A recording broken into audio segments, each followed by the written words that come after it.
Sejauh pengalaman saya, ada 3 kekurangan menggunakan suara robot text-to-speech untuk video YouTube kita. Pertama, ketergantungan dengan jaringan dan server penyedia layanan text-to-speech. Jika jaringan kita terganggu, maka proses kita rekaman suara dengan aplikasinya juga akan terganggu. Misalnya koneksi internet kita lagi lemot, maka hasil suara yang akan keluar juga akan ikut bermasalah. Misalnya suaranya jadi terbata-bata, burik, dan sebagainya. Apalagi jika jaringan kita putus, maka kita tidak bisa rekaman sama sekali. Termasuk jika server text-to-speech itu lagi dalam perbaikan, error, dan sejenisnya. Kedua, butuh kenakalan scripting. Namanya juga suara robot. Cara kerjanya mekanis dan sudah otomatis.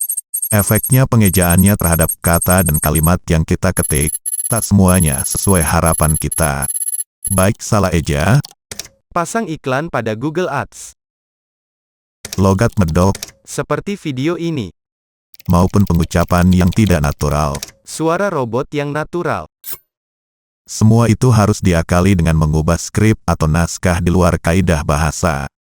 Misalnya memainkan tanda baca, spasi, bahkan mengubah kata aslinya dengan menambah maupun mengurangi huruf tertentu agar saat kata itu dieja robotnya jadi enak didengar.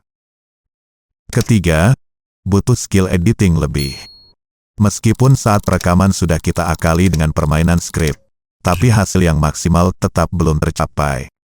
Hasil mentahnya tetap belum seperti layaknya suara manusia yang natural dan ekspresif dalam berbicara.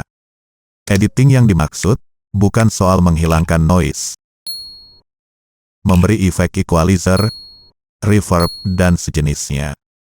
Tapi adalah editing logat bicara, di mana itu hingga kini belum ada fiturnya pada software editing sound apapun. Akibatnya kita harus mengakalinya secara manual kata per kata, yaitu dengan menambah dan mengurangi spasi antar kata. Bahkan juga dengan mengurang dan menyisipkan tempo tambahan pada grafik frekuensi suara yang ada.